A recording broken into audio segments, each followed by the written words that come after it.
Hello, everybody, and welcome to Mrs. G's Story Time. We are reading Where the River Begins by Patricia Sanjan and with permission of Moody Publishing Company. And we are reading Chapter 10, Questions. Francis went to church with the family for the first time on Sunday and thought that he might find out something about God there. But he could make nothing of the service, and halfway through he decided he had better give up. So he spent the sermon time drumming his heels and thinking about Tyke. But even if he could not understand in church, there was no mistaking the love at home. It took Francis only a short while to discover that where a mother and father truly love each other, children are happy and busy, and no one wants to pinch or quarrel much. There was a lot of laughter, too, and pleasure in being together. The time they all seemed closest was when they sat at the hearthrug around after supper, and Mr. Glennie read the Bible to them and prayed. Each night of that week they read more of what Jesus said to his disciples the night before he died, and it seemed to Francis that they must all have stayed up very late to have heard as much as that. He did not understand a great deal except the word love, which came over and over again. Jesus seemed to think it was extremely important. He was rather disappointed about helping on the farm. This farm was quite unlike his toy model or farms he had read about in books, and Uncle John's great concern was that he should keep out of the way of the machinery. However, there were moments. He liked going out in the evening to call in the cattle and then running ahead to stand on the platform in the stall and watch them come in an orderly procession to munch their food and their feed. He liked the hum of the machinery and the sound of the swirling milk cascading into the great refrigerated container. Even more, he enjoyed carrying the food to the calves and watching them jostle each other on wobbly legs and plunging their noses into the mixture, or as they grew older, butting their foreheads together as they fought for feed. Uncle John had a herd of 40 pedigree cattle, and the number of them were calving just then. One never-to-be-forgotten night, they all crouched quietly on the straw in their robes and watched a calf being born. But what he really loved best was the river.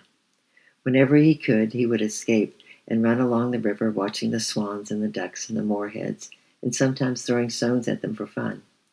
He found the dam and noticed that after a rather dry March, the water looked quite shallow. He wondered how they ever felt so frightened. He wandered further to the place where the tributary joined the larger river and found a fan-shaped beaches where the cattle came down to drink in the early morning. One day he and Martin painted the little boat and brought down the oars and went for a ride in it. But the ride was not as exciting as before because it kept getting stuck in the reeds. He liked Martin, but privately thought him a rather tame little boy, perfectly content with his home, his school, his village Scott pack, and the countryside. Francis felt he could teach him a thing or two, and tried one day when they were sauntering down the river looking for swan nests in the reeds. The lambs in the pastures on the other sides were making a tremendous crying, and Martin was telling him about some boys who had tried to steal a swan's egg, and the police had gone after them because the swans belonged to the Queen and they're under the royal protection. "Pooh," said Francis, "that's nothing. Before I came here, I belonged to a gang that had knives and bombs and things, and the police caught me and I didn't tell them a thing. It's easy to fool the police." "What did you do with guns and bombs?" asked Martin. "Oh, we slashed tires and bashed phone booths and blew people up." "Why? Whatever for?" Francis hesitated. He had no answer to that one. Why had they done it? "Oh, just for fun," he answered rather lamely. "Well, it doesn't sound much fun to me, and I bet it wasn't much fun for the people who got blown up. Besides, I don't believe it. Children don't have bombs. Look at those two long-tailed tights. I think they're going to build a nest. Stand still and watch." Francis scolded at Martin, standing motionless among the daisies and far more interested in two silly birds than his own dangerous, glorious deeds. And he was not any more successful with little Chris. He and Chris were sitting on the steps together eating bread and jam, and Chris was jesting excitingly up and down. "I'm going to Cubs tonight in my new uniform," he announced. Are you going to Cubs, Francis?" "No," scoffed Francis, who wanted to go very much. "You do sissy things in Scouts. I belonged to a real gang before I came here, and we used to go out at night with guns and knives and things." Chris looked at him, neither shocked nor impressed, and merely entertained. "What did you do with him?" he asked. "Did you kill people dead?" Francis, glancing round to see that Auntie Allison was well out of earshot, started off in a highly colorful account of his own evil deeds. And Chris listened calmly enough. "Well," he said at last, "you're not as clever as my daddy. We had a cow which nearly died, and my daddy made it come alive again. It's much cleverer to make something alive, what was dead, than to make something dead, what was alive. So there." Francis gave up. "What do you know?" he muttered. "You and your old scouts." He stomped upstairs and lay down on his bed with his dirty boots on, because he was not allowed to, and stayed there sulking for a time. He felt homesick for his mother, and even homesick for the gang, and yet these questions nagged at him. Why had they done it? Had it really been fun? Was healing and helping really better than bashing and destroying? Was loving better than hating and pinching? He'd only been at the farm for 10 days, and yet he was having so many strange new thoughts. It was all most bewildering. Later on, he sat alone at the kitchen table, bored and cross, turning the pages of a magazine. Uncle John was out milking. Kate was monopolizing the television with a program that did not interest him, and Auntie Allison was ironing. Martin and Chris had gone off to Scouts and Cubs and invited him to go too, but after all he had said, he was too proud to accept. He would make some excuses and go the following week. In the meantime, his gaze wandered around the room and came back as usual to rest on the misspelled card on the wall. "Auntie Allison," he said suddenly, "where's God?" Auntie Allison nearly dropped the iron. She had quite forgotten the cross boy at the table. "God," she repeated, He's everywhere." She paused to think. "Everything you see, Francis, the flowers, the river, the calves, the birds, the stars, all life and color and beauty come from Him. God is like the source of a beautiful river." "Yes, but where is He?" persisted Francis. She switched off the iron and came and sat down beside him. "It's a good question, Francis," she said, "because you'll never be happy until you find Him. All love and happiness flow from Him, and He wants you to find Him. He loves you. He came to you." "What?" said Francis. "Yes, He came to you in Jesus. We couldn't see God, so He became a man.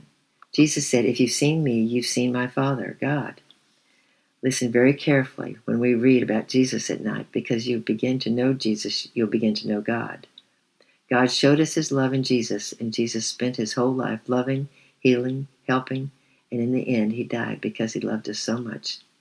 You'll hear about that tomorrow night because it's the evening before Good Friday, the day Jesus died on the cross about 2,000 years ago. People still remember that day all over the world." She was speaking very slowly, uncertain how best to explain, and Francis stared out the window at the last light behind the line of poplars along the river bank. This conversation had started up a new train of thought. "All rivers have sources, don't they?" he said. Excuse me. "Where's the source of this river?" "I don't know, but I could find out. Somewhere far up in the hills, there must be a spring bubbling up from the earth, and the rain falls high up there, so it gets bigger and bigger, and other streams join it. And wherever they go, everything grows green and beautiful." Francis was silent. Much of what Auntie Allison had said had gone over his head, but two things remained, because anything to do with the river fascinated him. God is like the source of a beautiful river. All love and happiness flow from Him. Kate came in at that point, put on the light, and offered to get supper. Kate was 15, tall and slender with long fair hair, and she did not approve of Francis and thought her parents were far too lenient with him, and Francis considered it a perfect pain. He was not going to talk in front of her, so he stepped out into the dust that smelled so sweet of new grass and catkin pollen and cows, and wandered down the river. It lapped in the reeds where the swans and the moorheads hens were going to nest. A water rat splashed in the amber current and made him jump. God is like the source of a beautiful river. All love and happiness flow from Him.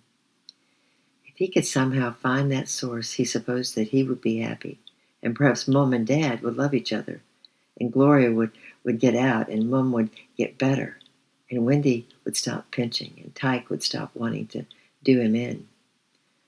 What else had she said? He tried to remember. When you begin to know Jesus, you'll begin to know God. He had better listen very carefully tonight. And tomorrow we'll read chapter 11, The Source. I love you.